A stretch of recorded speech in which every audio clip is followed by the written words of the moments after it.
ভাই মা তো কোনো তুলনা হয় না, মার মতো জগতে আর কেউ নাই রে ভাই। আপনারা যারা ভালো আছেন, সুস্থ আছেন, মা আছে, সবাই মার সেবা করবেন। সপ্তাহে একবার মাছ চারি কইটা দিবেন, যতটুকু সম্ভব মার মাথায় একটু তেল দিয়ে দিবেন, মায়ের একটু খেজমত করবেন, আল্লাহর কাছে পাইবেন। এটা 100% আল্লাহ দিব। এই আমার মায়ের আমি খেজমত করার কারণে আমার মায়ের অপারেশন করাইছি এই হাসপাতালে, ডায়াগনোস কেয়ার সেন্টারে, ডাক্তার জুয়েল স্যার পপুলার হাসপাতালের আমার মায়ের অপারেশন করাইছে। মেডিকেলের ভিতরে কেউ আসলো না, আমার মায়া, আমি, আমার মাইয়া, আর কেউ আসলো না। আমার মাইয়া ছোটো, 8 বছর বয়স। তা আমার মায়ের আমি নিজে অপারেশন করাইছি আল্লাহর রহমতে। আমার মার দোয়ার কারণে আপনাদের সবার সাক্ষাৎ পাইছি। প্রবাসী ভাইরা আপনার সাথে যোগাযোগ করে, সেই ভাইদের উদ্দেশ্যে আপনার কি বলার আছে? হ্যাঁ লেগে যে কইলাম, আমার চোখের পানি ছাড়া আর কোনো কিছু নাই। আমি আল্লাহর কাছে আমার চোখের পানি দিয়া আমি আল্লাহর কাছে আবেদন জানাই, আল্লাহ গো তুমি আগে সুস্থ রাখো। সুস্থতা জগতের বড় নিয়ামত। যে সুস্থ আছে হ্যাঁ হলো ধনী, বিশ্বের সেরা ধনী। আর অসুস্থ থাকলে টাকা পয়সার কোনো দাম নাই। তাই আপনারা সবাই আমারে দোয়া করেন, আল্লাহ যেন আমার সুস্থ করে আলায়। আমার মাইয়াটার আমি ডাক্তার বানাবো, আমার অনেক স্বপ্ন। আপনারা দোয়া করেন আমার মাইয়াটার যেন আমি ডাক্তার বানাইতে পারি। আমি ডাক্তারের লেগে অনেক কষ্ট করেছি, আমার পায়ে পোকা হয়ে গেছিলো গা।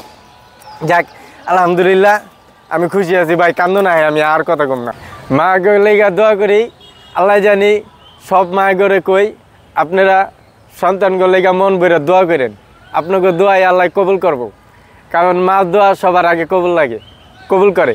যদি সন্তানেরা কোনো ভুল করে থাকে আপনারা একটু বুঝাই দিয়েন, আর সন্তানকেও বুঝতে হইব মা বুড়া হয়ে গেলে পোলাপানের মতো নয়। আর আমি মূর্খ মানুষ, ওরকম করে আপনাকে বুঝাইতে পারুম না। তাই আপনারা মায়ের দিকে খেয়াল রাখেন, আর মায়েরা আপনাকে সন্তানের প্রতি ভরসা রাখেন। এই যে প্রবাসে থাকে অনেক এই মায়েরা বলে সন্তানকে ফোন দিয়া বিভিন্নভাবে চাপ দেন, একটু কষ্ট করলেও একটু কষ্ট করেন, কারণ এরা তো বিদেশে গেছে টাকা কামাই করে বাংলাদেশে দেওয়ানের লেগেই। এরা যেহেতু টাকা দিতে পারতেছে না, এটা কোনো সমস্যা আছে, এই সমস্যাটা আপনারা সবাই বুঝবেন। আপনারা কেউ পেরেশানি দিয়েন না, পোলাগো টেনশন দিয়েন না। টেনশনে থাকলে তো এরা কাম করতে পারবো না, এরা বন্দি থাকে। হ্যাঁ গো মোবাইল ছাড়া আর কোনো কিছুই নাই। মোবাইল আছে দেখে অধিকাংশ প্রবাসী বাচ্চা আছে। মোবাইল না থাকলে প্রবাসীরা জেলখানায়, কোনো জায়গায় বাইরেতে পারে না, আইতে পারে না, যাইতে পারে না। অগমত দুঃখী আর জগতে নেই। আমার ভাই বোন কেউ নাই। আমার একটা মা আছে, আমার মাইয়া আছে, আর আমার বউ আছে না থাকার মতন। হ্যাঁ গার্মেন্টসে চাকরি করে আলহামদুলিল্লাহ। হ্যাঁ তবু আমার কাছে থাকে, হ্যাঁ মাঝে সাঝে আহে আলহামদুলিল্লাহ, আল্লাহর কাছে লাখ লাখ শুক্রিয়া। মা কি আপনার কাছে সাথে থাকে? হ্যাঁ এই যে আমার মা একটু আগে ফোন দিল না ভাই, একটু আগে তো ফোন দিল। আমার মার লেগে আল্লাহ আমার বাচ্চা রাখছে ভাই।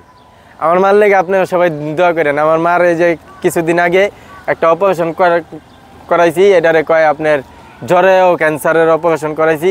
আল্লাহর রহমতে আমার মাও ভালো আছে আলহামদুলিল্লাহ। হ্যাঁ আমার মার লেগে সবাই দোয়া করবেন। আমার মার লেগেই আজকে দোয়া কাপড় চোপড় পিন্ধে আমি রাস্তায় বাইরেতে পারি। আজকে আমার মার লেগেই এই আসিফ আকবর ভাইয়ের লগে দেওয়া হয়েছে, আলম হাসান ভাইয়ের লগে দেওয়া হয়েছে, নিজামুদ্দিন ভাইয়ের লগে দেওয়া হয়েছে। 4বার পাও কাটছি আমার, 4বারে 4 জনের সহযোগিতা করছে। আলম হাসান ভাই, নিজামুদ্দিন ভাই, আমার নিজামুদ্দিন ভাই আমার পার ভিতরে পোকা হয়ে গেছিল গা, আমি যন্ত্রণায় চিৎকার পাচ্ছি। আমার নিজামুদ্দিন ভাই আমার এই 1.5 লাখ টাকা খরচ করে আমার এই পাও কাটার, এই হাত কাটার চিকিৎসা করাইছে।